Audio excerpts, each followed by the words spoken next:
Bonjour à tous. Alors, je suis extrêmement heureux. Ça fait longtemps que je mijotais ça. C'était d'inviter Georges Gasto à présenter son livre qui s'appelle Lumière commune, hein. Voilà, je le montre à l'écran. C'est un traité de philosophie en 5 volumes, 5 épais volumes. Et Georges étant situé à Lens et moi à Paris, c'était très difficile de se rencontrer. Maintenant, avec des vidéos par ordinateur, nous arrivons à le faire. Ça ne remplace pas la nécessité de faire des conférences aussi qui ont pu avoir lieu déjà sur ce livre. Mais effectivement, un dialogue, soit une forme de cours dialogué, me semblait vraiment la bonne solution pour introduire à ce livre, à sa lecture. Normalement, on prévoit en fait plusieurs séances, enfin à peu près une vingtaine de séances, en, réparties en fait en fonction des grands chapitres de ce livre. Donc, par exemple, pour aujourd'hui, pour Lumière commune, on va traiter le grand chapitre qui s'appelle Origine et fondement de la philosophie pour concevoir l'unité du sensible et du rationnel. Il faut bien commencer justement par poser le problème, poser la question même de la philosophie. Je vais présenter Georges Gasto. Alors, Georges Gasto était professeur de philosophie. Il a enseigné donc au lycée à Lens et puis en classe préparatoire aux classes scientifiques. C'est un philosophe marxiste. On peut voir il- euh, comment il définit le thème de philosophie marxiste. Alors, nous intitulons cette séance qui, comme je l'ai dit, constitueront une série marxisme et philosophie. En plus de ses activités philosophiques, Georges Gasto est secrétaire national du pôle de renaissance communiste en France. Il faut préciser néanmoins que là, c'est à titre, bien sûr, personnel et individuel qu'il s'exprime. La vision du marxisme qu'il exprime lui est bien sûr propre, même si évidemment, dans n'importe quelle organisation communiste, les gens ont toujours un dénominateur commun qui est quand même une certaine base de marxisme. Et il y a bien sûr des choses qui relèvent du débat. Alors, en relisant donc chaque séance va se dérouler de la manière suivante. Je relirai, disons, chaque chapitre avant de poser des questions à Georges. Et effectivement, en relisant donc ce chapitre premier, là, du premier tome de Lumière commune, ça nous ramène effectivement parce que Georges était professeur de philosophie, donc à son enseignement de philosophie. Et effectivement, il s'agit d'abord de présenter la matière. Ça a l'air simple, mais finalement, ça nous ramène à quelque chose de très concret qui sont les menaces qui pèsent actuellement sur l'enseignement de la philosophie en France. Georges rappelait donc dans l'introduction que son premier cours de philosophie qu'il a donné se situe en 1974, en pleine révolution des œillets, en pleine pré-victoire des Vietnamiens. C'était dans un contexte extrêmement motivant, progressiste. Et aujourd'hui, nous avons des attaques contre le rationalisme lui-même, contre la philosophie elle-même, avec la réforme Blanquer. Donc l'idée même en fait, de présenter la philosophie en soi a disparu des programmes, d'après ce que j'ai compris. On pourrait peut-être commencer par ça. Et des chapitres essentiels du programme de philosophie comme travail ou inconscient, suivez mon regard, on pense évidemment à Marx et on pense évidemment à Freud, ont disparu du programme de philosophie actuel. Je ne sais pas comment et maintenant, alors qu'il y avait déjà un programme religion, pourquoi pas d'ailleurs, si on peut enseigner le fait religieux, on peut d'ailleurs aussi enseigner le fait irreligieux, mais pourquoi pas, ça fait partie de la réflexion philosophique. Mais maintenant, il y a un programme, d'après ce que j'ai compris, ce que disait Georges, il y a un programme Dieu, et alors qu'il y avait un programme liberté et un programme responsabilité, bon, ce qui est redondant. Mais en tout cas, tout ça a remplacé travail et inconscient. Et donc, même la notion même de présentation de ce qu'est la matière a disparu des programmes. Donc voilà, peut-être un peu, on peut commencer un peu sur ce paradoxe de cette philosophie que tu as enseignée. Et en même temps, bon, ce traité qui fait 2500 pages hein, de grand format, qui est un traité de philosophie à la lumière du marxisme. En fait, bon, c'est-à-dire que d'une certaine manière, tu assumes la problématique philosophique dans tout son ensemble, et simplement en t'inspirant avec cette lumière qui est le marxisme matérialiste dialectique hein, historique. Euh, voilà. Bonjour à toi, Georges. Et, voilà, je te laisse sur Oui, ces légères problématiques, et je pense qu'il y en a d'autres qui vont arriver. bien entendu. Alors, concernant d'abord les programmes, bon, ils sont très fluctuants dans la dernière période. Une liste vient d'être fournie par l'inspection générale. Bon, elle est relativement ouverte pour finir, donc ça prouve que le rationalisme n'est pas mort dans le secteur de la philosophie, malgré les attaques que subit cette discipline de la part de Jean-Michel Blanquer.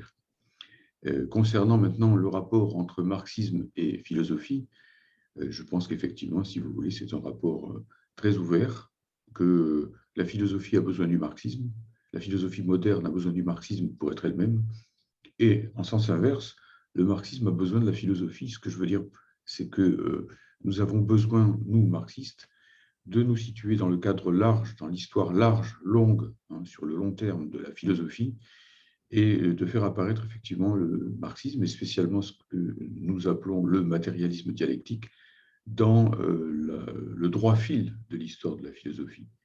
Les deux choses étant intriquées, si vous voulez. Donc, mon livre essaye de montrer que le marxisme n'est pas un ovni, qu'il est bel et bien un courant majeur de l'histoire de la philosophie. Et j'essaie d'ailleurs de montrer dans ce livre que le matérialisme dialectique n'est pas simplement un courant lié à l'histoire du marxisme lui-même, mais qu'il est enraciné dans le temps long de la philosophie. En particulier que les présocratiques, les philosophes qui, les premiers, ont traité de l'être, de la connaissance et de toutes sortes de choses qui ont fait le pain quotidien de la philosophie, étaient de façon spontanée, un peu comme M. Jourdain quand il faisait de la prose sans savoir, des dialecticiens matérialistes. C'est surtout le cas du plus grand d'entre eux qui s'appelait Héraclite d'Éphèse, qui est le père de la tradition matérialiste dialectique, ou comme je dis en résumé, diamatérialiste. Voilà, donc mon propos est de montrer que le matérialisme dialectique apporte des réponses aux grands questionnements de la philosophie, à ce qu'on appelle les apories, apories en grec qui veut dire embarras de la philosophie, c'est-à-dire les grandes questions qui, semble-t-il, n'ont jamais de réponse, si bien que la philosophie ne cesse de rebondir. Eh bien, le matérialisme dialectique apporte des éléments, en tout cas de réponse, des pistes de réponse pour traiter ces questions. Voilà.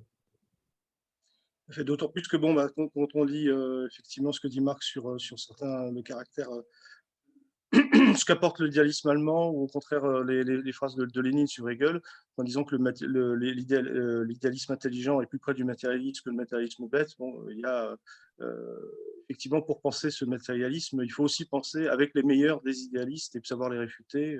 Oui, oui, parce que l'opposition entre idéalisme et matérialisme ne doit pas conduire à un schématisme. C'est-à-dire que, bien sûr, ces deux grands courants existent, ils se combattent et ils forment quelque part un peu la trame des antagonismes philosophiques au fil des siècles. Donc, ils rebondissent d'un siècle à l'autre et il n'est pas question de perdre de vue ce fil rouge, en quelque sorte, de l'affrontement entre idéalisme et matérialisme. Mais il ne faut pas non plus oublier que, d'une manière ou d'une autre, tous les grands philosophes ont été peu ou prou rationalistes, autrement dit, ont tenté d'expliquer le monde rationnellement. Et à partir du moment où ils ont tenté de l'expliquer rationnellement, d'une manière ou d'une autre, ils ont eu affaire avec le matérialisme. Et quelquefois, voilà, bon, la dialectique, on y reviendra, est quelque chose de très subtil, quelquefois, il se trouve que le matérialisme a été développé dans le cadre de systèmes idéalistes. Il y avait des époques où le matérialisme était totalement proscrit, interdit, parce qu'il avait maille à partir, enfin, il avait plutôt, il était lié à l'athéisme, et donc il était interdit. Et donc, les courants matérialistes se sont développés pour autant, parce qu'on ne peut pas les réprimer totalement, dans le cadre de systèmes idéalistes. Il faut donc que le matérialisme, à travers l'histoire de la philosophie, non pas fasse preuve d'une espèce d'éclectisme mou, hein, qui consisterait à récupérer son bien un petit peu partout, non, mais à retrouver tout simplement ce qui lui appartient sous une forme tout à fait paradoxale, parfois donc très idéaliste en apparence. Je reprends une formule de Lénine qui dit à propos de Hegel que c'est dans le chapitre sur l'idée absolue, c'est-à-dire le chapitre le plus idéaliste de la grande logique de Hegel, qu'il y a le plus de matérialisme. Donc Lénine lui-même n'était pas dupe. Et quand il dit donc le matérialisme intelligent est plus proche de l'idéalisme intelligent que du matérialisme bête, il ne fait pas une concession à l'idéalisme. Au contraire, il va sur le terrain de l'adversaire récupérer le bien du matérialisme. Et il y a de même, pardon, juste une contrepartie, puisqu'évidemment, si vous voulez, c'est comme dans les équations mathématiques, ce qu'on gagne d'un côté, on le perd de l'autre. eh bien, il y a aussi quelquefois donc de l'idéalisme dans les conceptions matérialistes, c'est-à-dire les philosophies matérialistes. Ce n'est pas parce qu'elles ont l'étiquette matérialiste qu'elles sont prémunies miraculeusement, vaccinées contre l'idéalisme. On trouvera de l'idéalisme aussi chez de grands auteurs matérialistes comme Épicure, Lucrèce ou Diderot, par exemple. Tout à fait. On pense aussi, donc l'hommage de Marx à Kant, quelque part, quand il parle du caractère actif de la connaissance qui est développé par l'idéalisme allemand, ça, il en parle dans les textes sur Feuerbach, et les grands avantages de cet idéalisme sur le matérialisme de l'époque et le matérialisme dit vulgaire, en fait, qui est un matérialisme mécaniste du. Oui, oui, oui. Oui, Engels et Marx disent tous les deux, dès leurs premières œuvres, que il y a beaucoup plus d'intérêt pour eux à étudier Kant ou Leibniz, encore plus anciennement, que ce qu'ils appellent toute la sottise matérialiste de leur époque. Donc, mais cela ne veut pas dire que le matérialisme soit sot, bien entendu, en lui-même. Ça ne veut pas dire d'ailleurs que bon, Marx et Engels n'étaient pas un peu injustes aussi quand ils critiquaient durement comme ça le matérialisme de leur époque, mais ça veut dire effectivement que bon, voilà, ils exigeaient davantage de leur propre camp que du camp en face, et qu'ils voulaient qu'effectivement le matérialisme de leur temps se lie au mouvement scientifique, se lie aux recherches logiques de la philosophie, et donc devienne quelque chose qui soit digne du 19e siècle, et plus encore pour notre époque, évidemment, si on veut prolonger leur œuvre. Et c'est vrai que le fait de parler même de matérialisme dialectique, en russe, on disait diamat, enfin, c'est un acronyme qui permet de résumer. Et effectivement, on a toujours nommé cette expression comme l'expression d'une philosophie d'État. Et toi, en même temps, tu reprends haut et fort, tu brandis haut fort le terme de matérialisme dialectique, puisque justement, comme tu dis, ça vient de beaucoup plus loin, effectivement, que Marx. Marx n'est plus une épape, même si elle est immensément importante, ça va après. D'une certaine manière, dans ton traité, tu réhabilites aussi certains philosophes soviétiques. Tu t'appuies notamment sur les études de Bernard Jeux, sur la philosophie soviétique, sur des grands philosophes comme Kedrov, notamment dans la classification des sciences. Tu montres qu'il y a même un philosophe géorgien qui s'appelle Tsereteli. Donc, tu montres qu'il y a effectivement une philosophie en Union soviétique. Il y avait aussi une philosophie qui continuait sur ces bases-là, sur des bases aussi ontologiques. Et d'une certaine manière, tu mets un peu comment dire, tu mets des pieds dans le plat par rapport à l'enseignement du marxisme aussi en France, et on croit toujours, même y compris à droite, j'entends toujours les gens parler d'une époque où le marxisme régnait en maître à l'université. Si on fait le bilan après, disons, tout un siècle, ça tu en parles aussi beaucoup en t'appuyant sur les travaux du jeune Lucien Sève, hein, sur le spiritualisme académique au XIXe siècle. Bon, c'était l'idéalisme qui régnait en maître, c'est-à-dire que même toute forme de matérialisme était bannie, et même y compris même je crois que le dernier galien de l'université qui s'appelait Vachereau a été carrément expulsé en fait de l'université. Ils avaient créé une philosophie bourgeoise en fait sur mesure. Donc après cette longue période dont il n'est pas sorti grand-chose, parce qu'on ne les lit plus du tout, hein, les Royer-Collard, peut-être à la rigueur Victor Cousin, mais de toute cette période en fait, qui a pu rentrer à l'université, c'est ce qu'on a appelé le marxisme occidental, et ce qui est un marxisme qui, d'une certaine manière, ne nie qu'il y ait une dialectique de la nature, et pour qui la dialectique ne concerne en fait que le domaine de l'anthropologie, non pas le domaine de la cosmogonie, de l'ontologie, des sciences. Donc c'est aussi une de tes grandes, j'allais dire, de tes grandes particularités. C'est dommage d'ailleurs que ce soit une telle particularité, d'une certaine manière, que tu sois si seul sur ce terrain-là, mais c'est que tu récupères aussi la philosophie marxiste au plan ontologique. Et en reprenant notamment, en t'appuyant beaucoup sur Engels, sur la dialectique de la nature, un livre inachevé de Engels, mais qui existe bel et bien, et travaux que Marx ne désavouait absolument pas. Donc, d'une certaine manière, tu récupères le marxisme comme philosophie et pas simplement comme science humaine. Euh, Oui, oui, ben, je ne fais pas preuve ici d'une grande originalité, ce qui est effectivement assez triste, c'est que je sois original sur un terrain pareil, alors que c'est le cœur même du marxisme, et que tous les marxistes, je pense, d'une manière ou d'une autre, devraient reprendre cet héritage ontologique du marxisme. Cet héritage ontologique, non seulement d'Engels, mais de Marx et de Lénine hein, lui-même, parce que Engels, effectivement, a peut-être porté davantage son effort sur ce terrain, mais c'est aussi parce qu'il y avait une division du travail entre lui et Marx, et que donc Marx s'était davantage spécialisé dans les études anthropologiques et surtout économiques. Mais bon, d'une manière globale, le marxisme disons, est composé de différentes parties et notamment de différentes dimensions. Plus exactement, le mot dimension serait plus juste, puisque ces différentes parties ne sont pas séparables les unes des autres et qu'on retrouve de l'ontologique dans les études portant sur la théorie de la connaissance ou sur la philosophie de la praxis, de même que l'ontologie marxiste n'est pas séparable d'une philosophie de la praxis aussi. Tout ça, c'est intriqué en quelque sorte. Je dirais que d'une manière ou d'une autre, cette question doit être traitée avec un certain tact historique.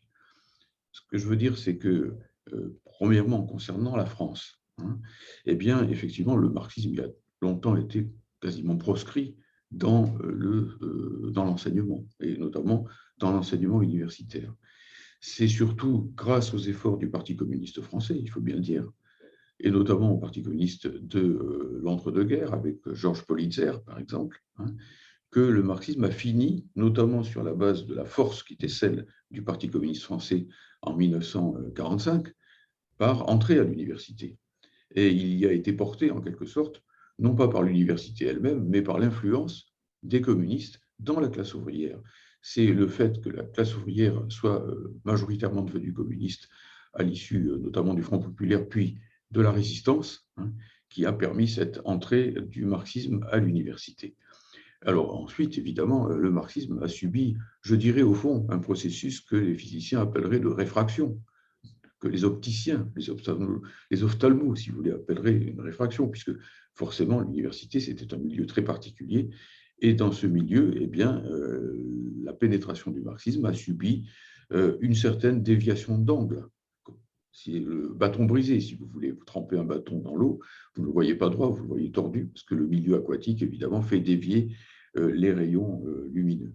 Et effectivement, ce marxisme a pris une forme plus acceptable pour l'université. Et notamment, eh bien, il a fallu, en quelque sorte, que l'université le dépossède au moins de deux éléments dans une forme de marxisme ou de marxologie quelque peu atténuée, si vous voulez, ou castratrice, disons-le carrément. On a amputé le marxisme de toute sa part ontologique, et donc Engels a été traité comme une sorte de crétin philosophique. C'est triste à dire parce qu'Engels était un homme extrêmement intelligent, évidemment, qui parlait 12 langues et qui maîtrisait largement les sciences de son époque, tout au moins les grandes lignes des sciences de son époque.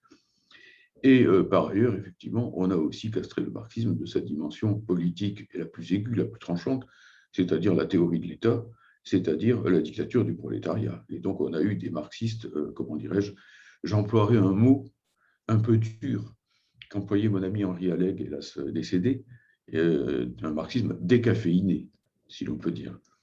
Bon, mais ce marxisme avait quand même son importance, parce que ma foi, effectivement, eh bien, il faut aussi savoir composer avec le terrain, si l'on peut dire. Donc, je ne dis pas que tout ce qui s'est fait au nom du marxisme de ce côté-là soit nul et non avenu. Il y a du marxisme, même dans ce marxisme universitaire décaféiné. Et du moment qu'on a affaire à des gens intelligents, il y a toujours quelque chose à gratter. Passez-moi l'expression, si vous voulez. Donc ça, c'est le premier élément que je voulais développer. Le deuxième, c'est par rapport à l'Union soviétique. Alors bon, moi, je fais un peu la différence entre deux adjectifs, diamatérialiste et diamatique, si l'on peut dire. Bon, il y a eu un certain diamat, effectivement, surtout dans les années 50, qui était extrêmement dogmatique, qui était effectivement lié très fortement à l'État et à la manière dont l'État voulait effectivement à l'époque se servir de la philosophie. Et donc, si vous voulez, d'une façon générale, ce matérialisme dialectique était biaisé parce qu'au fond, il était dogmatique, précisément. Le dogmatisme étant précisément le fait qu'il soit structurellement lié à l'État. Ça ne veut pas dire que le marxisme soit indifférent à l'État, bien évidemment, ça serait un comble. Mais ça veut dire que, évidemment, le débat au sein même du marxisme doit être régi par les principes de toute discussion philosophique et non pas par des a priori d'État avec, voilà, il est interdit de penser ceci et il est conseillé de penser cela. Si on entre là-dedans, on sort de la philosophie et donc on sort aussi du marxisme. Et c'est malheureusement quelquefois ce qui est arrivé à l'Union soviétique avec quelques comment dirais-je, quelques interdits, quelques vétos, quelques oukases retentissants à l'encontre, par exemple, de la psychanalyse ou de la mécanique quantique ou de tels autres aspects. Mais résumer la philosophie soviétique à cela est aussi grave, est aussi faux symétriquement que résumer le marxisme occidental au marxisme décaféiné dont je parlais tout à l'heure. Il y a aussi dans le marxisme occidental du marxisme révolutionnaire, il faut le chercher et le trouver. Ça serait quand même un comble qu'on arrive à trouver du matérialisme dans l'idéalisme et qu'on n'arrive pas à trouver du matérialisme dans le marxisme futile universitaire, entre guillemets, et inversement, dans la philosophie soviétique, il y a aussi des pépites extrêmement nombreuses et très intéressantes dans la philosophie est-allemande, que je connais un tout petit peu plus parce que bon, je pratique davantage, ou tout au moins je pratiquais davantage l'allemand que le russe. Mais bon, véritablement, Bernard Jeux a fait la démonstration qu'il y avait une philosophie soviétique et une grande philosophie soviétique, et il a utilisé pour cela un procédé qui est tout à fait subtil. Il s'est dit, voilà, posons un problème philosophique donné, par exemple celui du rapport entre la matière et la pensée, ou par exemple celui du rapport entre la théorie et l'expérience dans le domaine de l'épistémologie. Et voyons quel a été le débat philosophique en Union soviétique à ce sujet. Si ce débat était véritablement philosophique, il devait nécessairement, de par la logique même des positions, passer par telle et telle position, et passer par telle et telle position successivement, puisqu'évidemment, les problèmes ont leur ordre de traitement, comme en maths, au fond. Et il a montré qu'effectivement, sur chacun de ces problèmes, on trouvait bel et bien des controverses philosophiques tout à fait ordonnées et qui étaient tout à fait de nature philosophique. Au fond, c'est un petit peu, si vous voulez, je dirais, il nous faut faire, nous, marxistes, le même effort, y compris à l'égard de cette philosophie, quelque peu scolastique dans la forme, parce que c'est vrai que les modes d'expression des philosophes soviétiques sont parfois, nous paraissent lourds à nous qui avons une tradition beaucoup plus littéraire, je dirais même prime sautière, en philosophie française, si vous voulez. C'est l'influence des philosophes du Lumière, oui. XVIIIe siècle. Voilà. Eh bien, donc, ça paraît lourd, quelquefois un peu indigeste, les traités de philosophie soviétique ou est-allemand, mais bon, ce sont des traditions différentes.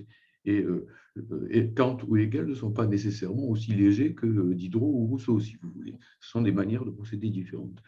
Mais globalement, on retrouve un petit peu dans cette philosophie de grands moments philosophiques, exactement comme par exemple quand on étudie la scolastique du Moyen Âge, dont je suis évidemment fort loin du point de vue du contenu, idéologiquement parlant, et où l'on retrouve des choses absolument admirables dans les recherches logiques, par exemple, de Guillaume de Cam ou d'Abélard, de Pierre Abélard. Saint-Anselme de Cantorbéry aussi.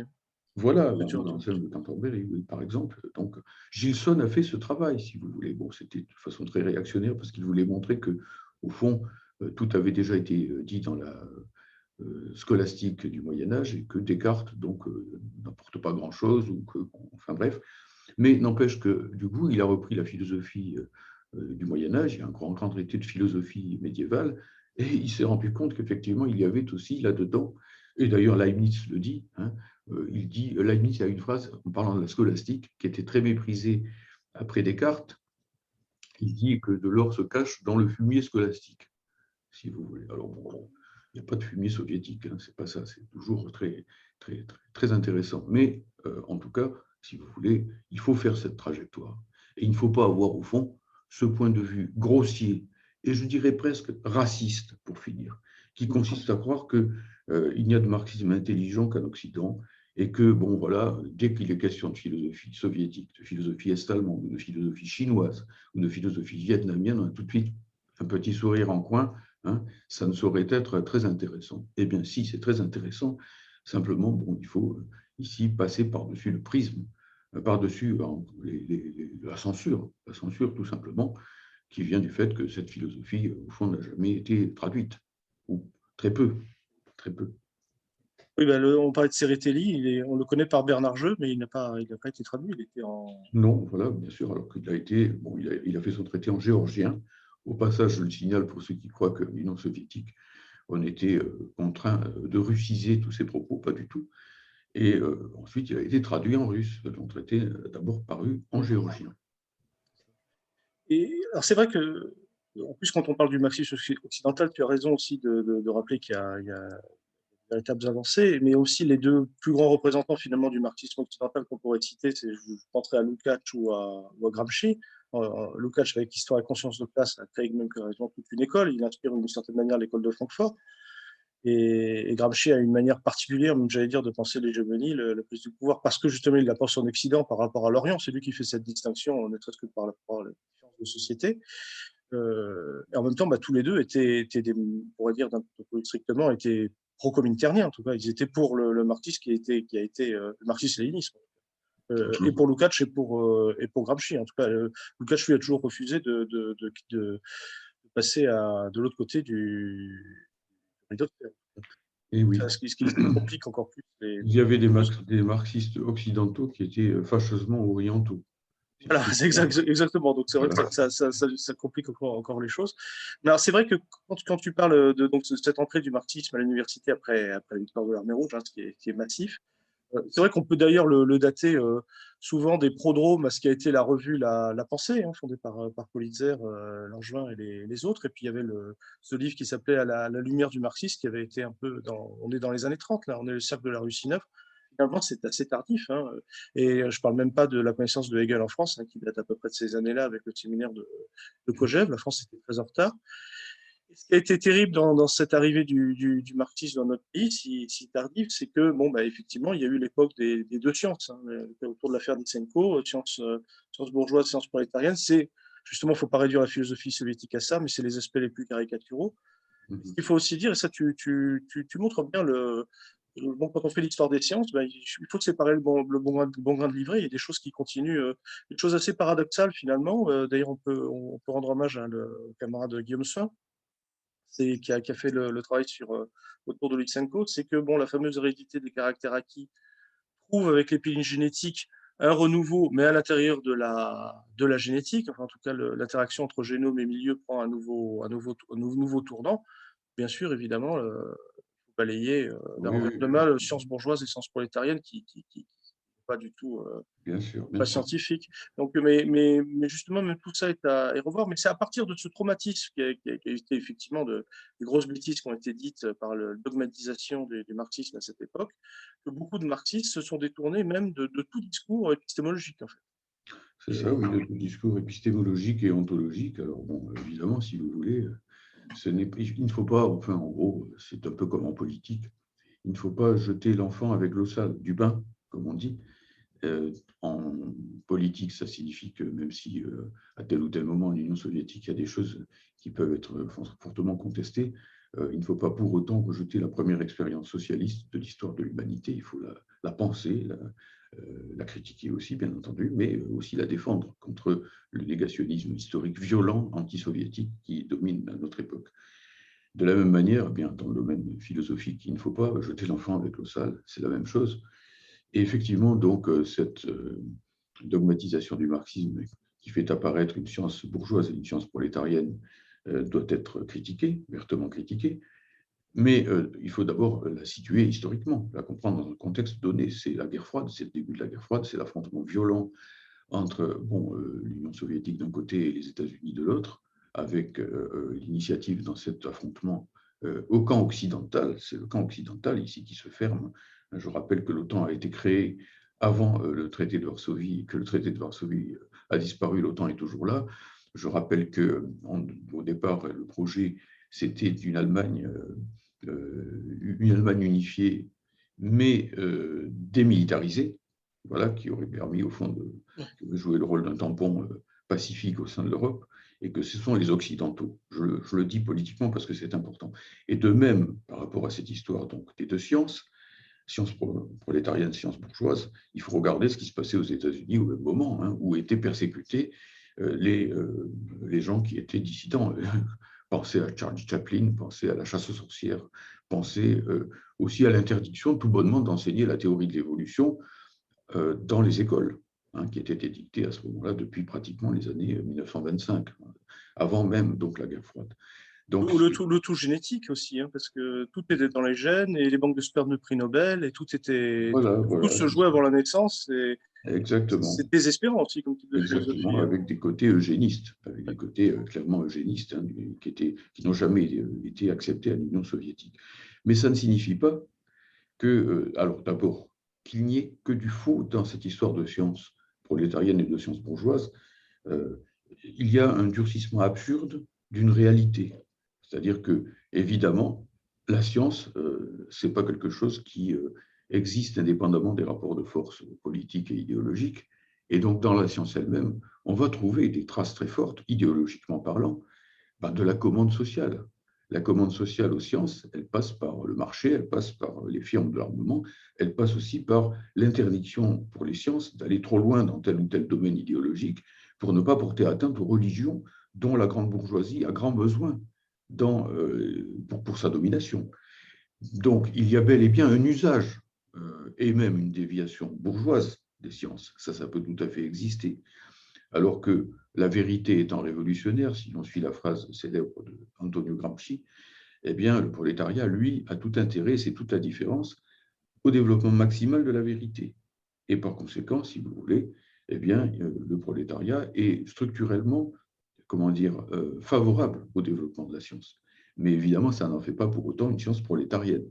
La science, par définition, c'est ce qui se démontre, c'est le savoir démontrer. Et s'il est démontré, ça veut dire qu'il est objectif et universel, et donc il n'appartient pas naturellement à telle ou telle nation ou à telle ou telle classe. Donc, effectivement, les expressions de sciences prolétariennes et de sciences bourgeoises étaient fautives, gravement fautives. Mais je veux simplement dire que lorsque jeune militant, j'ai voyagé à l'Union soviétique et que j'ai eu l'occasion en particulier d'être reçu au centre biologique de Sochi, qui étudiait les questions justement de génétique, de zoologie, de botanique et ainsi de suite.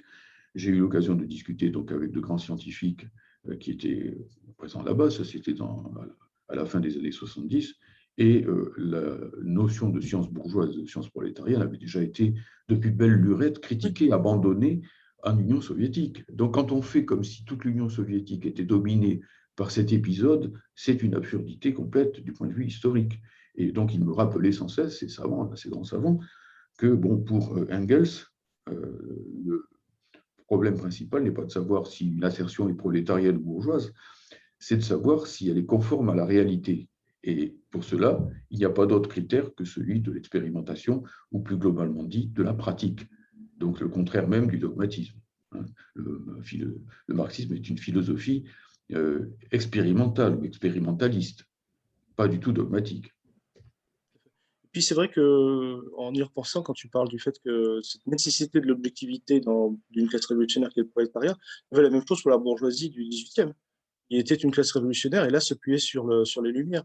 Et c'est vrai que quand on lit La destruction de la raison de Lukács, il montre bien que c'est en 1848, au moment où en fait le prolétariat fait son entrée avec les journées de juin 48, là est matérialisé clairement en tant que force politique concrète et consciente d'elle-même.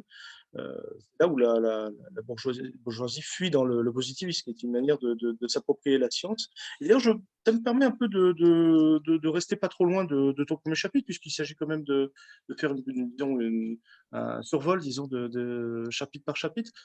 Tu parles, disons, des grandes oppositions entre philosophie, par exemple, le fidéisme, ça on pourra en parler, mais surtout, ce qui est peut-être le plus difficile à expliquer, la critique du scientisme.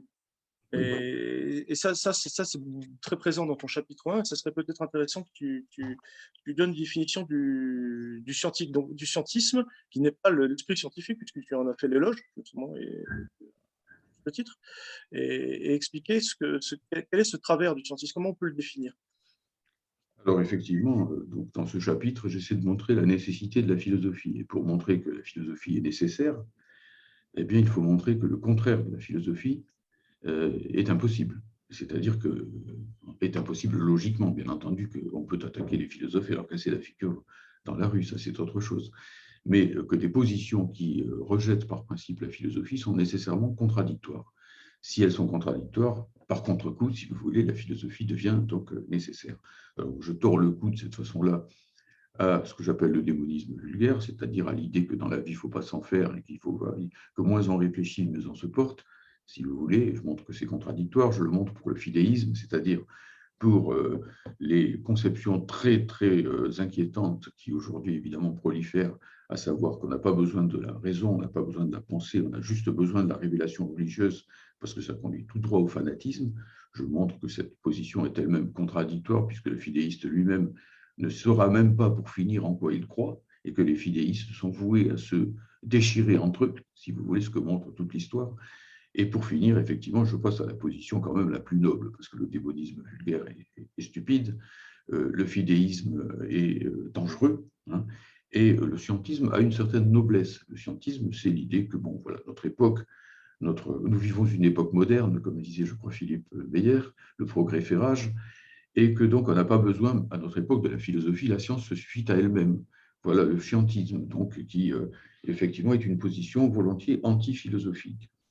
Et donc, cette position a proliféré, a évidemment fortement avancé au XIXe siècle, lorsqu'il y a eu cette explosion, littéralement, bon, du champ scientifique, lorsque notamment aussi sont apparues les unes après les autres les sciences humaines, où on s'est dit que la philosophie disparaissait comme la peau de chagrin, si vous voulez, que au début, la philosophie s'occupait de tout, puis elle a dû concéder un terrain aux mathématiques, puis à la physique, puis à la chimie, puis à la biologie, puis pour finir aux sciences humaines, l'histoire, l'économie, la psychologie, etc. Donc, il ne restait plus rien à la philosophie. Et la position donc, scientiste était au fond quand même une position relativement progressiste, qui revenait à dire que bon, il fallait se tourner vers l'avenir, abandonner les vieilles spéculations et donc abandonner la philosophie à son passé. Mais cette façon de voir les choses présente de gros inconvénients et, à mon avis, il y a un bon et un mauvais usage du scientisme. Le bon usage, je vais le décrire ensuite, mais le mauvais usage consiste précisément à tout simplement abandonner la philosophie et même ce que j'appelle plus largement le philosophique, le champ philosophique, aux métaphysiques, aux idéalismes et donc à ce qui est le plus mort dans la philosophie. C'est toujours la même erreur, celle que je dénonçais tout à l'heure en disant qu'il ne faut pas jeter le bébé avec l'eau sale. Eh bien, c'est la même chose. Ici, les scientistes constatent que la plupart du temps, la philosophie a été dominée par la métaphysique et par l'idéalisme, donc il faut renoncer à la philosophie. Et non, il faut au contraire combattre dans le champ philosophique lui-même pour arracher la philosophie à la métaphysique et à l'idéalisme. Et si on ne le fait pas, qu'est-ce qui se passe? Si on ne le fait pas, eh bien, il se trouve que le philosophique ne va pas disparaître parce qu'on a le champ philosophique, la dimension philosophique, qui est une dimension objective du savoir, ne va pas disparaître sous prétexte que certains vont faire une croix dessus. Bon, voilà, cela va continuer à prospérer et sous une forme non maîtrisée, non contrôlée, inconsciente, si bien que du philosophique se répandra dans la science et que les scientifiques feront de la philosophie sans même s'en rendre compte, mais pas forcément dans les meilleures conditions, puisqu'ils ne sauront pas maîtriser ce qu'il y a de philosophique dans la dimension même centrale de leurs propos. Et au final, on aura une philosophie scientifique qui sera complètement éparpillée, éparse, et qui n'aura pas l'impact politique, l'impact idéologique qui serait bon qu'elle ait. Moi, je suis un défenseur des Lumières. Ce que je veux, c'est que les Lumières dominent à l'échelle nationale et même internationale, autrement dit que les idées progressistes, que les idées rationalistes l'emportent sur les idées obscurantistes. C'est aussi simple que ça. Or, elles ne peuvent pas progresser et elles ne peuvent pas triompher, à plus forte raison, si les philosophes et les scientifiques se font la guerre. Si les philosophes matérialistes d'un côté et les scientifiques de l'autre s'ignorent les uns les autres.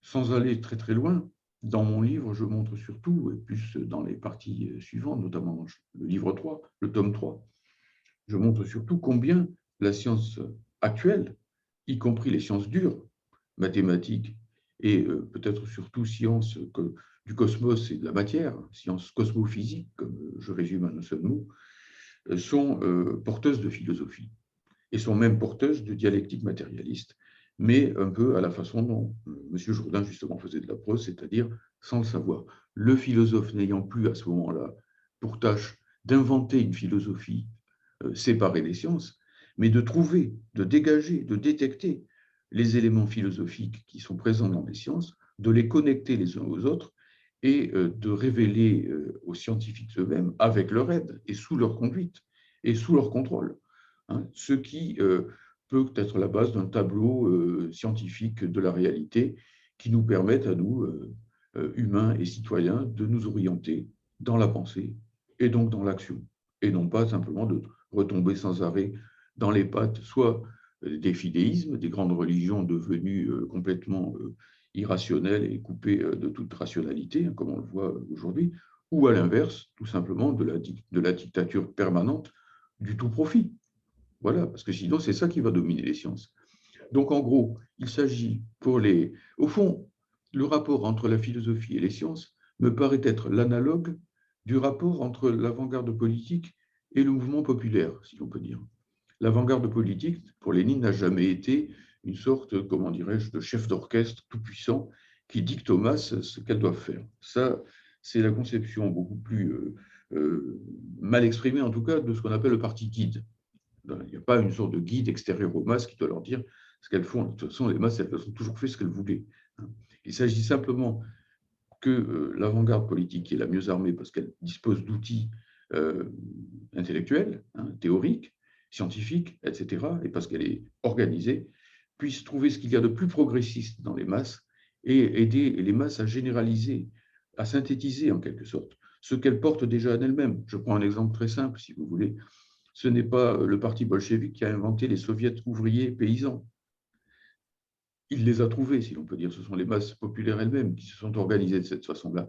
Mais ce sont les bolcheviks qui ont dit tout le pouvoir aux soviets et qui ont permis aux soviets d'être autre chose que des organes de protestation et de devenir de véritables organes de pouvoir. Autrement dit, qui ont permis aux masses de prendre le pouvoir et de ne pas simplement être constamment dominées, quitte à protester par-ci, par-là. Et bien pareil pour les sciences et la philosophie. En réalité, le philosophe actuel ne doit pas dominer les sciences, il ne doit pas être un philosophe guide, si l'on peut dire, mais il doit plutôt être quelqu'un qui est à l'affût, est aux aguets en quelque sorte, et qui regarde ce qui se dessine dans le champ scientifique de plus progressiste, ce qui permet dans ce champ progressiste décidé par les sciences, effectivement, d'aider à la construction générale des Lumières, de ce que j'appelle, c'est pour ça que le livre s'appelle comme ça, les Lumières communes, en quelque sorte. Voilà, donc il ne s'agit pas ici d'un rapport de domination, plus exactement d'un rapport d'interaction dialectique entre le champ scientifique et le philosophique qu'il comporte, par l'intermédiaire aussi des philosophes professionnels dont c'est le métier de connaître, disons, la création au fil des siècles des catégories logiques et philosophiques qui sont indispensables pour penser les sciences. C'est vrai qu'il y a Husserl parlait d'une sorte de philosophie spontanée des savants qui est matérialiste, c'est-à-dire que leurs recherches même sont matérialistes, mais souvent ils n'ont pas conscience du rôle du matérialisme dans l'histoire. Et le grave problème philosophique qui aborde une fois qu'on met les sciences ensemble, c'est la classification des sciences, comment elles s'imbriquent. Et ce problème remonte à Engels et aussi à Auguste Comte, puisque toi-même tu as fait le début de tes recherches philosophiques, ça portait sur la classification des sciences. Et au-delà, il me semble qu'effectivement, cet analogue là dont tu parles, en fait, entre le parti, le prolétariat et les sciences et la philosophie, c'est un peu ce que d'un point de vue strictement cognitif, c'est ce que Hegel décrivait en distinguant une logique d'entendement et une logique de raison. Enfin, le Verstand et le Vernunft, Verstand, entendement, Vernunft, raison. La raison, à un côté, est capable de mettre en forme et dans cette pensée dans leur totalité elle-même mouvante. Et l'ensemble des sciences, enfin, elle a ce but-là, ce but, j'allais dire, totalisant, mais se faisant elle-même. Et effectivement, ce qu'on pourrait définir, pour que les gens comprennent bien ce que le scientisme, c'est donc le refus justement de passer à ce stade philosophique, alors qu'il y a une sorte de philosophie implicite. Je pense que c'est savant. Il y a une philosophie implicite qui est le matérialisme, et en même temps, dans leur propre pratique, comme ils refusent de philosopher, ils prennent une philosophie déjà dépassée de type métaphysique ou idéaliste. Et souvent aussi, c'est peut-être le fait de plaquer est-ce qu'on peut définir ça comme ça, le fait de plaquer les cultures sur la nature? Le fait que l'homme serait un être exclusivement biologique, de nier cette dimension-là, est-ce qu'il y a pas un peu de ça aussi dans le scientisme? Oui, oui, oui, bien sûr. Souvent, le scientisme aboutit à cette idée, effectivement, que les sciences sociales n'ont pas grand intérêt, pour finir, et que tout est dit déjà dans ce qu'on appelle les sciences dures. Et donc, en gros, l'humanité peut être résumée par un certain nombre de principes d'ordre biologique. La biologie elle-même étant, enfin bon, souvent dans le scientisme, il y a un réductionnisme. la biologie elle-même pouvant être réduite à la chimie à la physique aux mathématiques, et ainsi de suite. Et on revient à ce moment-là à l'esprit, à ce qu'il y avait de, comment dirais-je, à ce qu'il y a de daté, de périmé dans les conceptions de Descartes, par exemple, hein, qui effectivement avait tendance à rabattre le biologique sur le physique et le physique sur le mécanique sur le géométrique. Bon, non, c'est plus compliqué que ça. C'est pour ça qu'il faut aussi une philosophie dialectique. Si vous voulez, en gros, dans le domaine scientifique, on voit aujourd'hui se dessiner un tableau de moins en moins incomplet, je ne dis pas de plus en plus complet, de moins en moins lacunaire en quelque sorte, du devenir, disons, du cosmos, du devenir, disons, des parties, des aspects, disons, physico-chimiques du cosmos, biologiques, et puis, bon, pour finir, humain, même si certainement l'être humain, enfin, bon, on peut le penser tout au moins, n'est pas le seul vivant et le seul même intelligent du cosmos. Bon, on trouve de plus en plus aujourd'hui d'exoplanètes. Ça serait bien le diable s'il n'y a pas quelques exoplanètes lointaines sur lesquelles... Exoplanète, ça veut dire en dehors de notre système solaire, hein, c'est ça? En dehors du système solaire, voilà, exactement, où il pourrait Quand j'étais exister. gamin, ça n'existait pas, hein. Enfin, dans les années 80, Voilà, on c'est n'a tout pas découvert.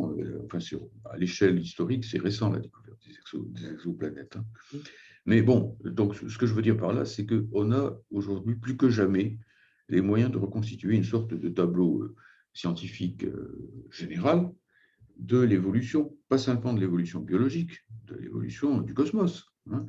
Je ricane lorsque j'entends dire, parce que c'est une sorte d'antienne post-moderne, anti-progressiste, que c'est fini, les grands récits sont morts, que bon, ça vise le marxisme, hein. Ça vise en fait en réalité l'idée que on pourrait sortir du capitalisme et aller vers le communisme. Ça, c'est le grand récit qu'on veut surtout conjurer. Mais bon, donc du coup, le temps des grands récits est mort, qu'à notre époque, effectivement, on est dans le savoir éclaté, dans l'émiettement, etc., et qu'il faut s'y faire. C'est comme ça pour toujours. Mais c'est faux. C'est entièrement faux. Aujourd'hui, on sait qu'à une certaine époque, par exemple, dans le cosmos, eh bien, il n'y avait que des particules, il n'y avait pas de noyau d'atomes. On sait qu'à cette époque où il y avait des noyaux d'atomes, il n'y avait pas encore des atomes. On sait que lorsque les atomes sont apparus, il n'y avait pas au départ encore de molécules, et ainsi de suite. Donc, on peut savoir qu'il y a un temps, en quelque sorte, je dirais, où la science du cosmos et celle des particules tentent à ne faire qu'un, qu'il y a un temps où effectivement la science des particules se complète d'une physique nucléaire, physique des noyaux, puis d'une physique atomique, et ainsi de suite. On voit en gros comment ça s'enclenche. Ce que peut apporter la philosophie là-dedans, grâce notamment à l'étude des systèmes philosophiques passés, y compris idéalistes comme celui de Hegel, eh bien, c'est d'articuler ce tableau, de comprendre comment tout à la fois les différentes parties, les différentes strates, si l'on peut dire. On peut parler en termes géologiques, hein, comme en géologie, vous avez effectivement différentes strates, et plus vous descendez dans le terrain, plus vous allez vers une époque passée de la Terre. Bon, aujourd'hui d'ailleurs, on est capable de faire ça, puisque plus on regarde loin dans l'univers, et plus on regarde ancien. On voit un état ancien de l'univers, vu que la lumière met un certain temps, comme dirait Fernand Reynaud, pour nous parvenir, si vous voulez. Donc, à partir de là, eh bien, il y a différentes strates. Ces différentes strates elles-mêmes, elles sont qualitativement différentes. Il y a des fonctionnements qui n'existaient pas et qui apparaissent à un certain moment. Par exemple, lorsque le vivant apparaît, eh bien, il y a le métabolisme, il y a la sélection naturelle, etc. Il y a des choses comme ça qui sont propres au domaine biologique. Ça ne veut pas dire que pour autant le vivant soit quelque chose de complètement immatériel et qu'il soit tombé du ciel par une création divine. Non, il est bel et bien le résultat d'une évolution qui le précède, même si cette évolution n'a pas fait exprès d'amener le vivant, hein. Je ne suis pas en train ici d'expliquer que tout ça est finalisé, téléologique, comme on dirait en termes savants, si l'on peut dire. Mais voilà, et la philosophie va nous permettre ici, à travers par exemple l'idée de saut qualitatif, de comprendre comment une strate donnée de l'univers ou du développement de l'univers peut créer les conditions d'une nouvelle strate qui est à la fois issue d'elle et nouvelle, les deux. Autrement dit, qui est, disons, d'une qualité nouvelle, hein, d'un état nouveau. Un peu comme dans les transitions de phase, si vous voulez, pour donner une image, parce que Ce que je dis là est peut-être compliqué à comprendre, mais bon, il suffit de reprendre l'idée des transitions de phase, par exemple dans le domaine des états de la matière. Bon, le passage du solide, la glace, par exemple, au liquide, l'eau au liquide et à la vapeur d'eau, par exemple. On a bel et bien ici des évolutions qui concernent le même support, le même substrat, l'eau, et qui, pour autant, ont des qualités différentes, évidemment, qui ne se comportent pas, ou un gaz ne se comporte pas comme un solide. Ce sont des qualités nouvelles par rapport à celles qui ont précédé. Bon, donc le philosophe, il a ce rôle un petit peu de, comment dire, d'articulateur, de coordinateur, si l'on peut dire, mais il ne fait que coordonner des choses qui existent par elles-mêmes. Ce n'est pas lui qui invente les phases intermédiaires. Les articulations, elles y sont, elles aussi, dans la nature. Il aide simplement à les retrouver et à les penser, quelque part. Et bon, Parce à partir que de là, philosophes et scientifiques peuvent, disons, marcher main dans la main. Par juste un point, c'est simplement que dans les conceptions anciennes, disons, du savoir systématique, métaphysique, etc., que des grands philosophes comme Descartes, comme Leibniz ou comme Spinoza, par exemple au XVIIe siècle, effectivement, ont mis en avant, ont mis en place, effectivement, eh bien, ces grands systèmes avaient tendance, au fond, à tout figer. C'est-à-dire, donc, on donnait une vision du monde qui était complètement ficelée, si l'on peut dire.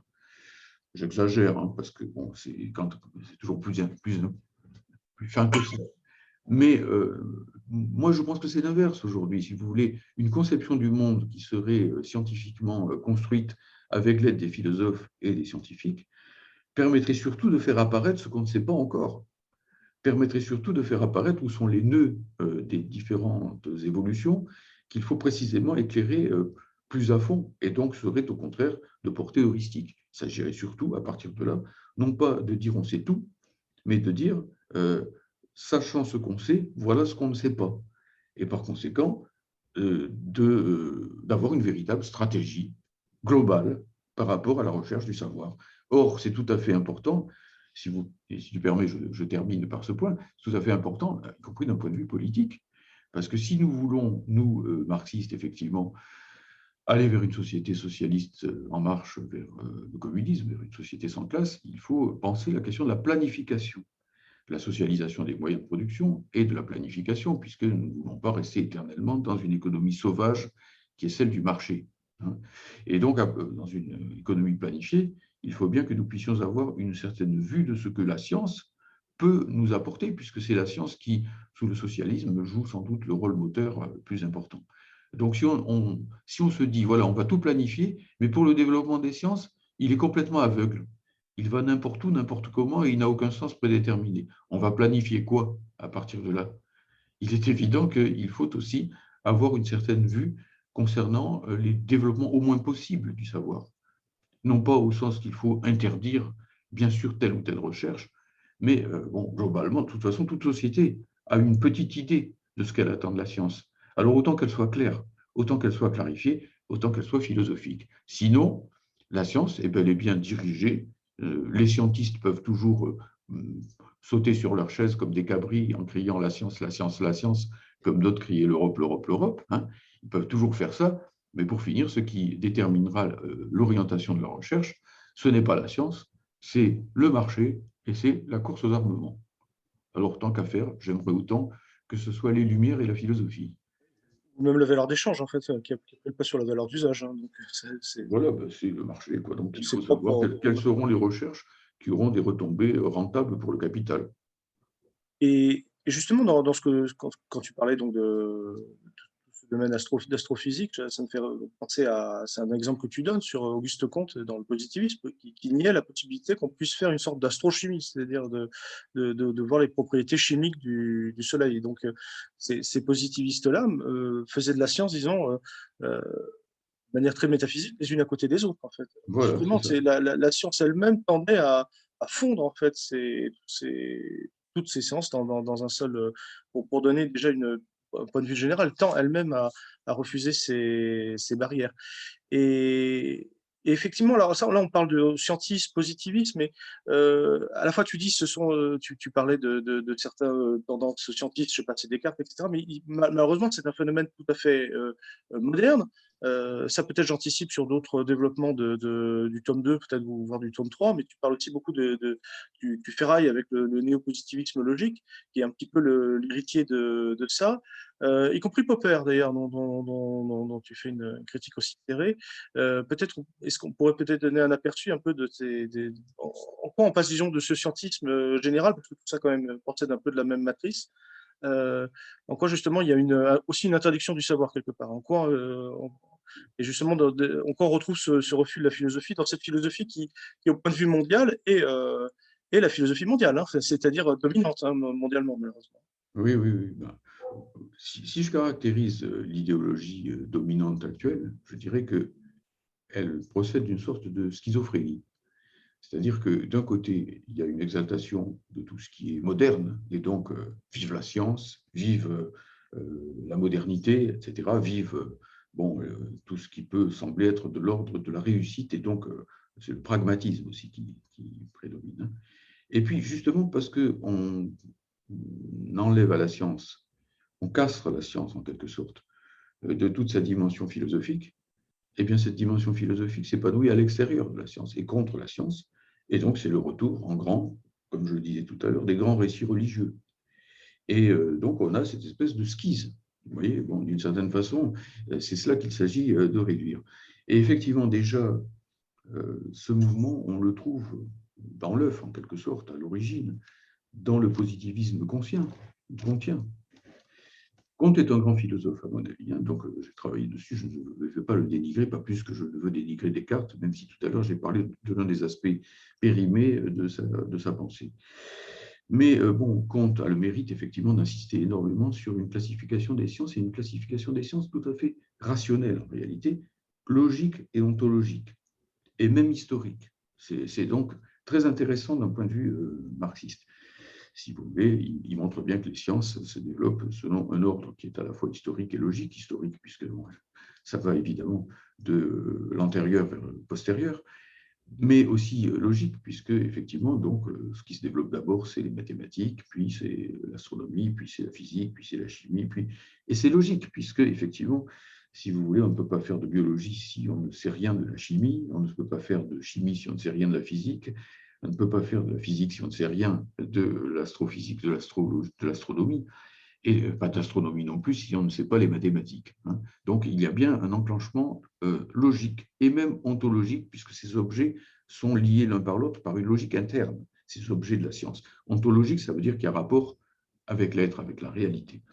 Oui, mais Comte est un philosophe bourgeois post-révolutionnaire hein, qui pense après la Révolution française et qui est pris quelque part dans cette espèce de réaction qui existe à ce moment-là, hein, puisque bon, les milieux bourgeois ont changé leur fusil d'épaule, si on peut dire. Avant la Révolution française, ils sont globalement progressistes et révolutionnaires. Après, la bourgeoisie est devenue la classe dominante. Et donc là, plus question de rire, hein, plus question de faire la révolution, plus question de développer l'esprit critique, parce que là, ça pourrait au contraire menacer son propre pouvoir et donc donner des armes au prolétariat. C'est au contraire le prolétariat qui récupère l'idée, tu l'as très bien dit tout à l'heure, Émeric, que la vérité est révolutionnaire. Mais alors, du coup, dans le tableau des sciences que propose Auguste Comte, qui est en ce sens aussi l'un des pères du scientisme, même s'il n'emploie pas ce terme, eh bien, les points de jonction, les points nodaux entre les différentes sciences sont occultés. C'est justement là-dessus que Comte, effectivement, refuse d'avancer, quelque part. Par exemple, il ne pense pas une origine du chimique, il ne pense pas une origine du biologique. Il pense que ces recherches-là sont chimériques, on ne saura jamais d'où la vie a pu procéder, quelque part. De la même manière qu'on ne saura jamais d'où par exemple, la culture humaine a pu sortir. Alors que, évidemment, les sciences vont par la suite bousculer tous ces vétos, tous ces interdits, et vont montrer qu'effectivement, on peut avoir des recherches extrêmement intéressantes sur l'origine du vivant ou sur l'origine de la culture. Bon, c'est toute la science de la préhistoire, par exemple. C'était Kant qui disait qu'on ne pourrait pas trouver l'origine de la culture. Enfin, Voilà, Kant était déjà aussi. Ce sont des philosophes. Alors, il faut employer des grands mots, je suis désolé, mais c'est comme ça que ça marche. En philosophie, on a besoin de terminologie. Ce sont des philosophes agnostiques. c'est-à-dire qui nous disent que nous ne pouvons pas connaître le fond des choses. De mots grecs, a qui est privatif, gnosis qui veut dire connaissance, agnostique ça veut dire qui ne peut pas connaître. Nous ne pourrons jamais connaître, par exemple, si l'univers est fini ou s'il est infini, nous ne pourrons jamais connaître d'où est sorti l'être vivant, nous ne pourrons jamais connaître d'où est sorti l'être humain, etc., etc. Bon, eh bien le matérialisme rigole quand il entend ça et dit, mais nous ne pouvons pas encore connaître, mais nous connaîtrons un jour, si nous faisons ce qu'il faut pour cela. Et donc ici, c'est une philosophie optimiste, c'est la philosophie des Lumières que porte le marxisme jusqu'à son terme, l'idée d'un progrès indéfini des connaissances. Il n'y a pas de barrière absolue, toute connaissance sera complétée et peut-être même dépassée, élargie, etc., etc. Et donc, effectivement, le grand concept que va apporter Hegel de ce côté-là et que je conseille, en fin de compte, d'appliquer à la classification des sciences pour la dynamiser, pour lui donner un contenu non plus simplement statique, une science, puis une autre, puis une autre, puis une autre, mais selon le principe du développement, eh bien, c'est précisément le principe du saut qualitatif. C'est ce qui permet de comprendre comment on passe de l'ancien au nouveau sans réduire le nouveau à l'ancien. Le nouveau est nouveau. Il est bel et bien nouveau. Le biologique n'est pas seulement, en tout cas, le chimique. Le chimique n'est pas seulement le physique, et ainsi de suite. Il y a bien sûr un lien de genèse, un lien génétique. Et donc, en ce moment-là, on est bel et bien matérialiste. C'est toujours la même matière univers-nature, si on peut dire, qui se développe, mais selon des strates différentes, de plus en plus complexes d'ailleurs. Il y a bel et bien un sens au passage, un sens objectif. Ce n'est pas ici une téléologie, ce n'est pas le projet divin, le dessein intelligent de je ne sais quel Dieu, effectivement, qui se déploie. C'est tout simplement que la matière connaît les deux processus, les deux dimensions plutôt, les deux dimensions de développement contraires, si l'on peut dire. D'un côté, effectivement, l'entropie, c'est-à-dire la croissance du désordre, du chaos, etc. Bon, ça existe. C'est le second principe de la thermodynamique du physicien Carnot. Et puis, l'autre principe, qui a plutôt été travaillé par un grand physicien chimiste, surtout qui s'appelle Prigogine, qui est celui d'une complexification croissante à travers ce que lui, il appelle les structures dissipatives. Enfin, peu importe ici les concepts scientifiques, on voit bel et bien que, par exemple, un atome, c'est plus complexe qu'un noyau. Qu'un noyau, c'est plus complexe que des particules. Ça ne veut pas dire que les particules, ça ne soit pas complexe, mais ça veut dire qu'il y a des strates de complexité toujours nouvelles qui apparaissent. Et dans la société humaine, il y a aussi des strates nouvelles de complexité qui n'existent pas simplement, si vous voulez, dans les rapports entre un organisme et son milieu au sens biologique du mot. Il y a du nouveau qui apparaît avec l'être humain, notamment la capacité de l'être humain, par exemple, à produire, au sens profond du terme, à accumuler des objets artificiels et des techniques qui permettent de s'approprier ces objets, des langages, des choses comme ça, à accumuler. Si je regarde autour de nous, là, par exemple, on voit un tableau, un mur, on voit des vêtements, etc. Tout ça, évidemment, n'est pas dans notre ADN, en tout cas pas directement. Il n'y est que de façon très indirecte par le fait que l'homme est devenu capable de produire ses moyens d'existence et de les transmettre à ses descendants. La culture, l'héritage, l'éducation, etc., toutes ces choses-là. Donc, si vous voulez, à travers tous ces aspects, on a un véritable déploiement de complexité qu'il s'agit de repérer, de retrouver, de manière aussi tout simplement à faire en sorte qu'à notre époque, les hommes soient capables de se situer dans le moment présent, dans le moment actuel. Et se situer dans le moment actuel, c'est pas du tout, enfin, des gens se servent souvent de cette expression qui vient de Lénine, le moment actuel, la conjoncture au sens étroit du mot. C'est pas ça le moment actuel. Le moment actuel condense toute une histoire. Et condense le moment actuel quand il est important, notamment quand il est révolutionnaire, condense des siècles d'histoire. Si c'est pour ça que les révolutions sont des moments où les choses se redistribuent aussi du même coup pour très longtemps. Il faut qu'on parle de toute la dialectique de l'universel et du particulier, y compris, c'est à ça que Lénine est en tête quand il parle de moments concrets. En fait. Voilà, oui. Oui. Et donc, il y a au fond, je dirais, un bon et un mauvais scientisme, si vous voulez. Le mauvais scientisme, c'est celui qui oppose la philosophie à la science et qui finalement nuit à la philosophie puisqu'elle cesse du coup d'être scientifique ou d'avoir plus exactement, d'avoir une dimension scientifique. Dire philosophie scientifique, ce serait encore tout un débat.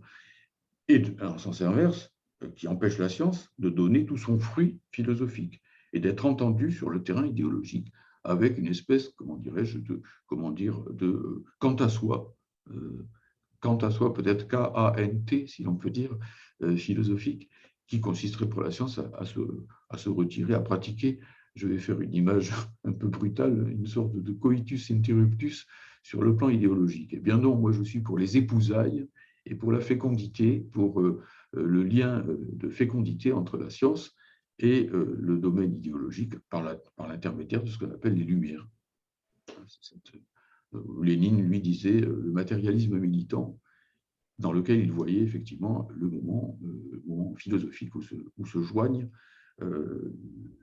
les efforts pour le progrès et l'émancipation générale de l'humanité et l'élan des sciences. Par exemple, quand Lénine soutenait les travaux de Pavlov en pleine révolution d'octobre, alors qu'il avait 100 000 soucis par jour avec le ravitaillement, la guerre civile et ainsi de suite, eh bien, Lénine prenait de son temps pour qu'on donne les moyens à Pavlov de développer ses travaux pionniers en matière de psychophysiologie, si on peut dire.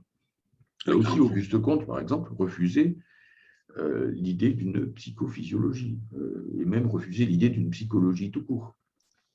Pour lui, il n'y avait qu'une seule science, au fond, humaine, c'était la sociologie.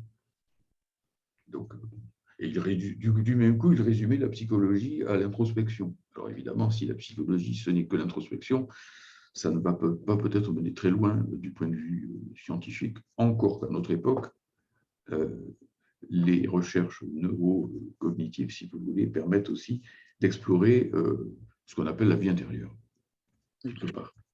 Et quel serait le lien entre ce positivisme-là et le néopositivisme logique? Je pense qu'il y a aussi une forme d'agnosticisme quelque part. Enfin, Oui. Savoir pour laisser la place à la foi aussi, est-ce qu'il y a un petit peu de ça aussi? Oui, ce qu'il y a de commun entre l'ancien positivisme et le néo-positivisme, c'est l'agnosticisme. C'est l'idée qu'effectivement, nous ne pouvons pas connaître les causes, nous ne pouvons pas connaître le monde par ces causes, nous pouvons seulement le décrire.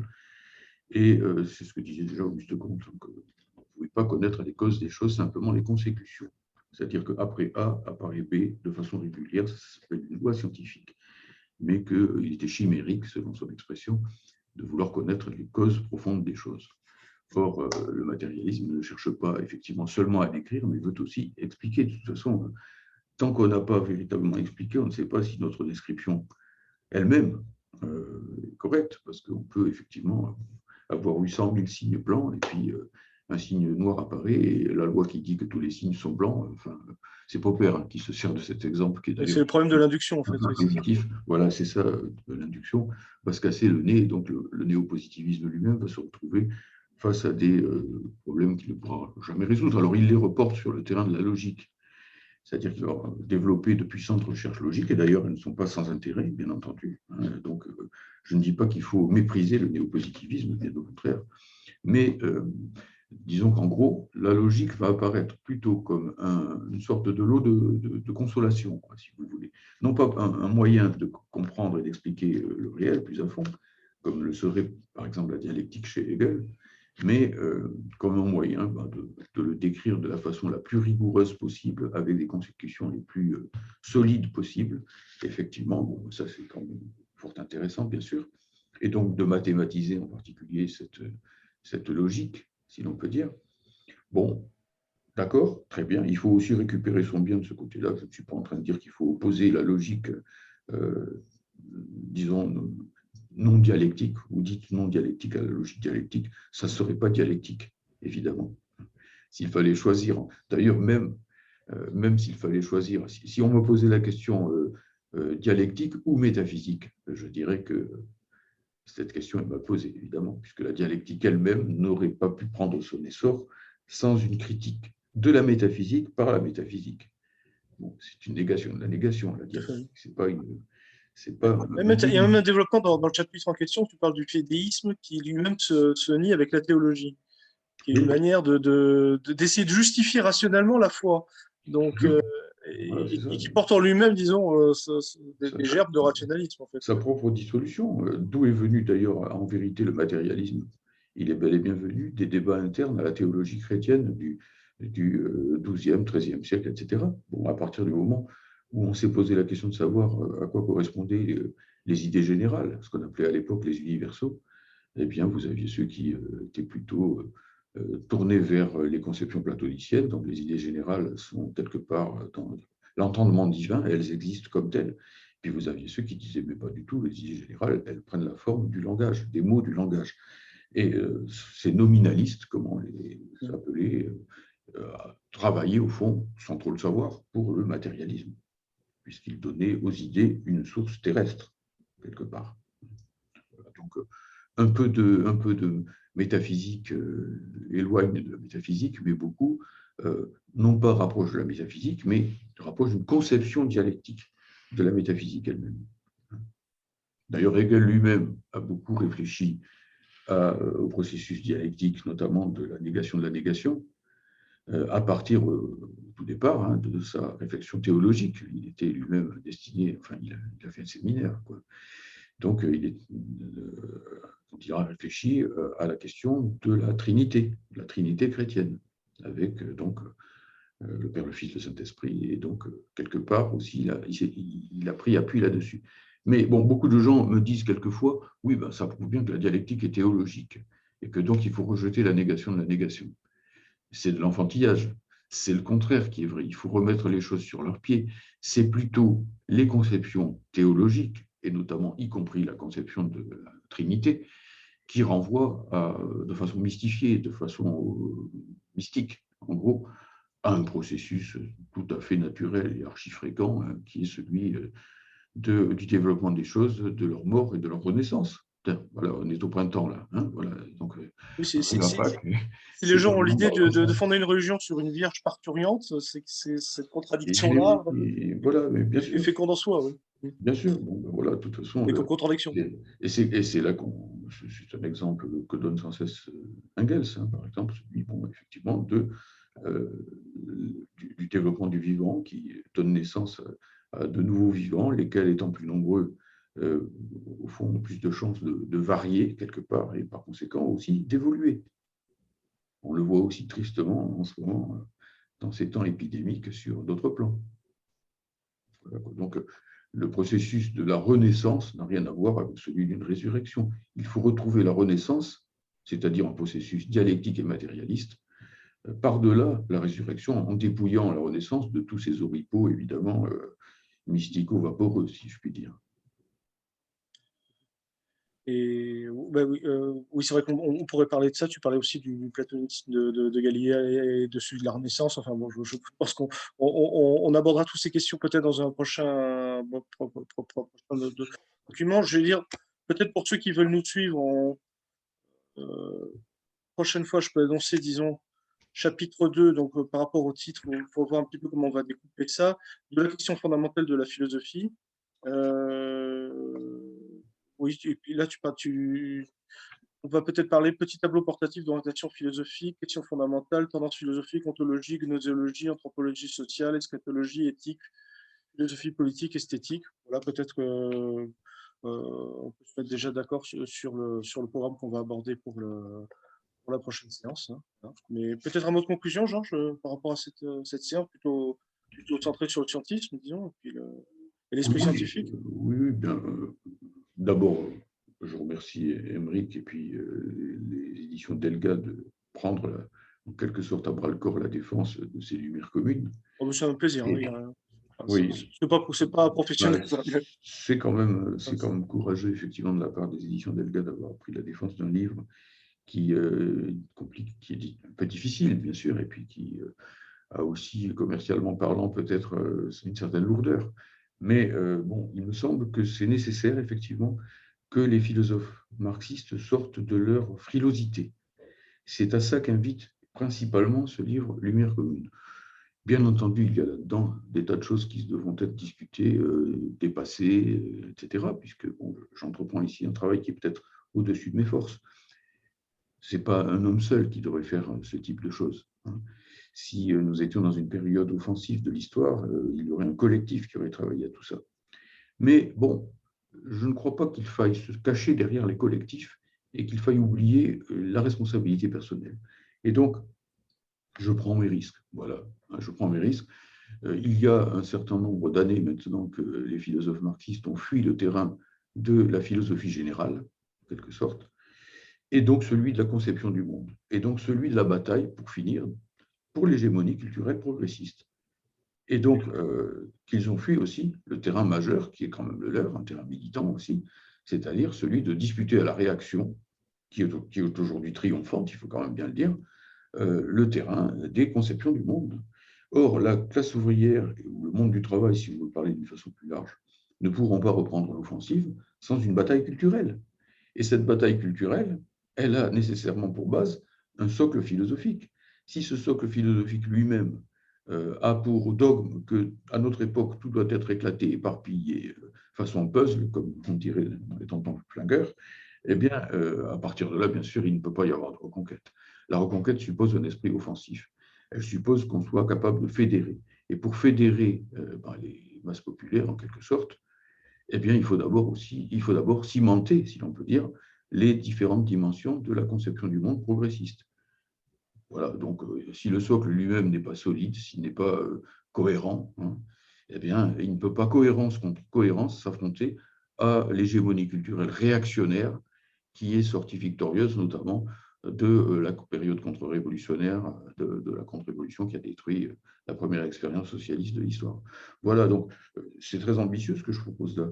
Mais ce n'est pas ambitieux au niveau de ma personne, c'est ça qu'il faut bien comprendre. Je me passerais bien de faire ce genre de travail si on pouvait le faire à plusieurs, le plus nombreux possible, ce que nous essayons de faire maintenant désormais à travers la revue Étincelle, eh bien, ça serait beaucoup mieux. Mais, faute de grive, on mange des merles. Voilà. Et donc, ici, il ne s'agit pas de se dérober, quoi. Nous sommes dans une période dure, dans une période difficile, et bon, il faut bien, un petit peu comme mes amis et moi essayons de le faire sur le terrain politique, prendre le drapeau là où il est, et puis avancer avec le front tel qu'il est. Voilà. Merci pour nous parler de cette ambition philosophico-politique et je veux dire qu'effectivement c'est tout à fait exaltant et je me réjouis du prochain numéro, hein. Voilà, je coupe et je coupe l'enregistrement. À bientôt, hein. Merci à tous.